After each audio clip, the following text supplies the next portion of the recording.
Behold Wadjet, the goddess of Lower Egypt. The serpent never speaks twice.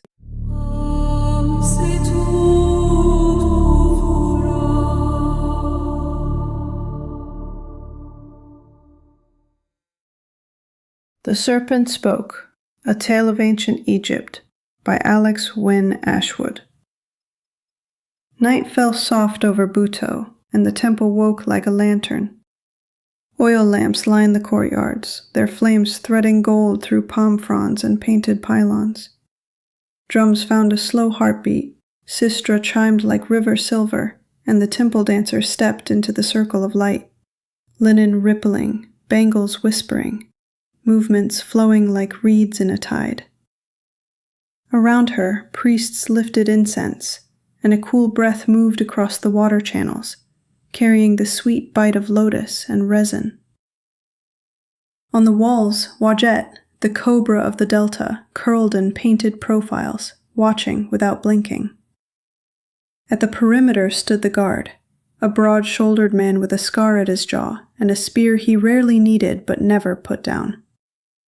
He counted doors and shadows, read the eddies of the crowd, and kept one eye on the gate that opened to the marsh. The dancer twirled and stilled. The audience sighed like surf. For a moment the guard allowed the music to slip under his ribs. And then the wind pulled strangely sideways, the lamps guttered, and a chill moved under the heat. He tightened his grip. A festival is a net for joy, he thought, and for other things that swim in from the dark. The music had ended. Lanterns burned low, casting long amber lines across the paving stones. The dancers had gone to change their clothes. The priests whispered prayers and counted the offerings. A silence folded itself over the courtyard. Not quite calm, more like the stillness after something has slipped through. The guard stepped into the corridor behind the dance's chambers, spear in hand. One door hung ajar, linen drapes torn from their loops. A trail of broken bangles led toward the marsh gate. He knelt and touched the stone, still worn. She had passed here only moments ago. But the footprints were wrong. 3 sets, hurried, heavier than hers. One of the torch stands was overturned, and then he saw it. Drawn into the mud beside the canal where the night water lapped the steps. A single serpent curve, not carved, not painted, but traced by a fingertip, glinting faintly as if the night itself carried a warning. It pointed north, into the reeds. The god rose, shoulder squared. His shift should have ended with the last drumbeat, but something in the air had changed shape. He took the sash caught in the gate's hinge, white linen marked with red dust, and tied it to his belt. The night no longer belonged to the festival. It belonged to the hunt.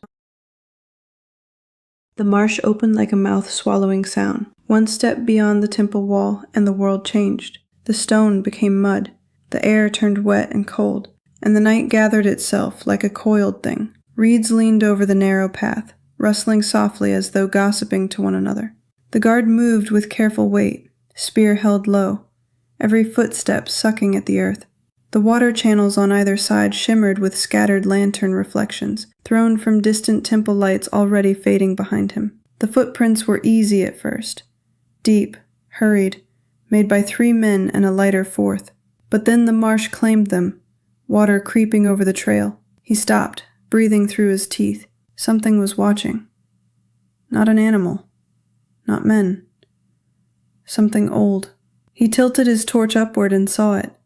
A carved boat prow half submerged at the bend of the channel. Someone had etched a cobra's curve into its surface, the grooves filled with damp moss. The line pointed farther north, toward the black water, where even frogs had gone quiet. He touched the mark with the tip of his spear.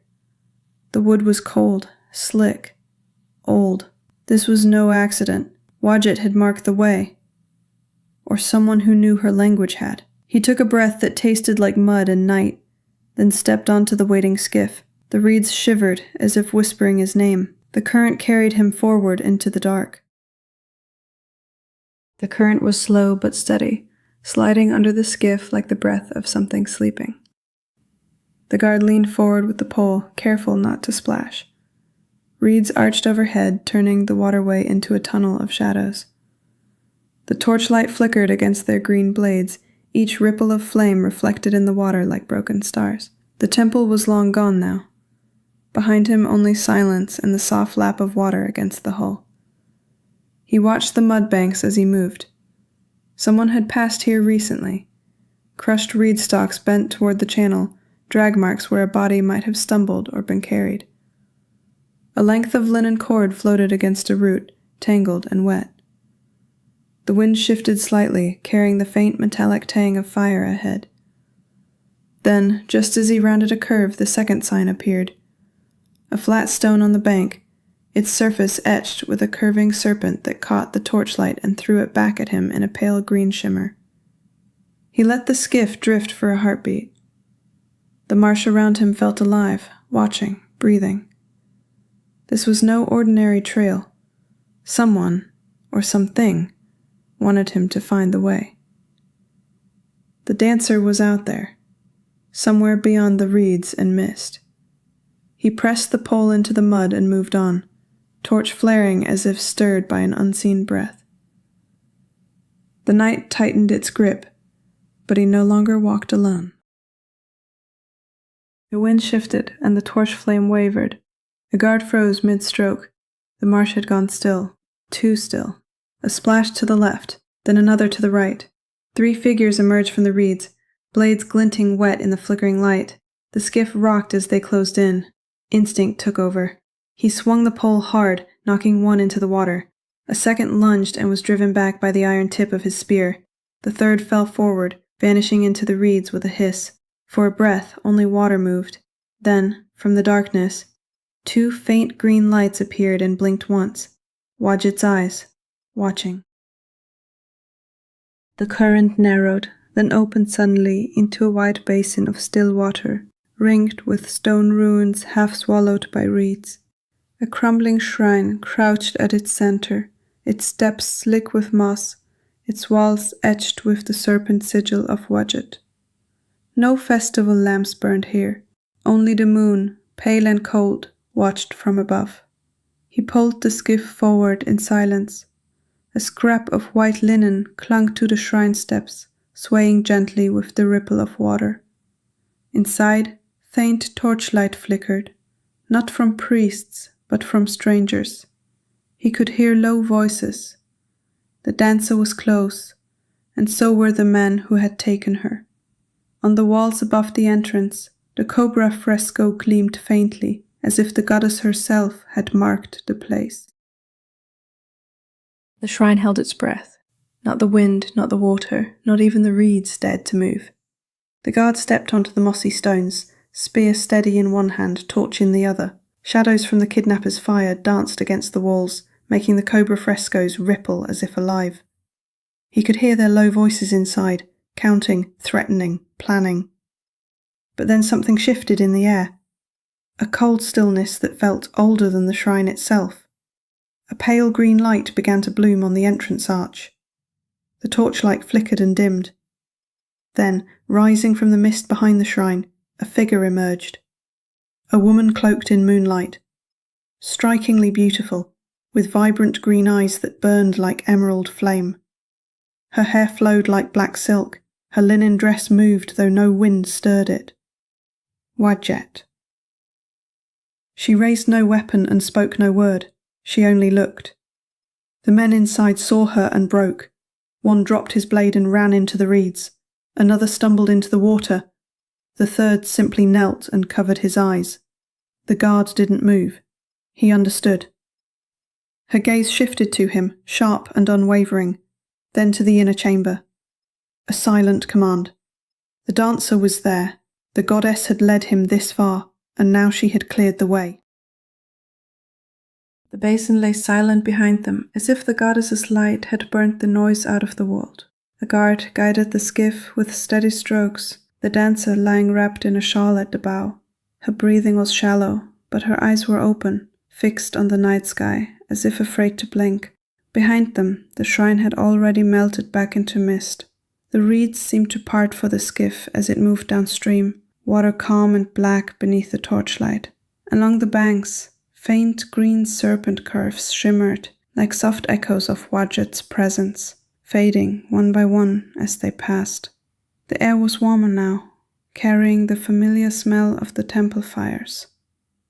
She had been taken into the marsh by men, but she had been returned by a goddess. The marsh gave way to stone again as the skiff scraped softly against the temple steps. Morning light bled into the sky, pale gold spreading over the Nile Delta. The guard climbed out first, his limbs stiff from the long night, and then helped the dancer to her feet. The bells of the temple began to ring, echoing across the still water, calling priests and people alike. The altar courtyard was quiet, but not for long. Whispers followed them as they entered. Talk of strange lights in the marsh, of a goddess's shadow on the water. The guard said nothing, but when he looked at the cobra mural above the gate, its paint seemed warmer, its eyes brighter than the night before. Wadjet had spoken, and the city would not forget it.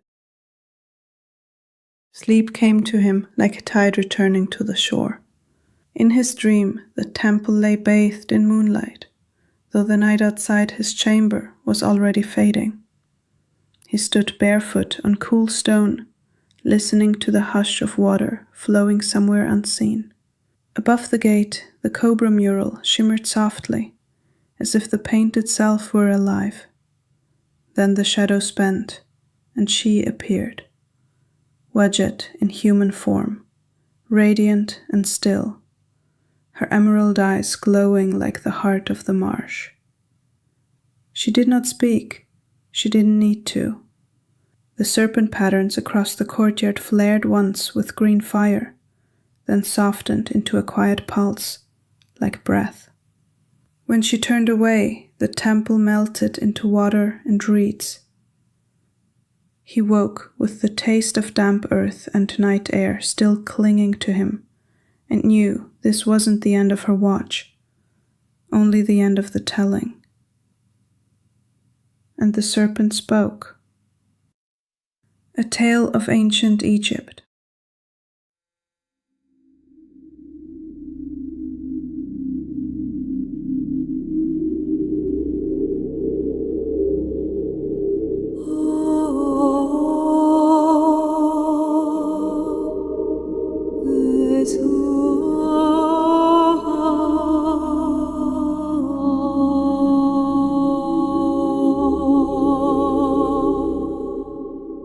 And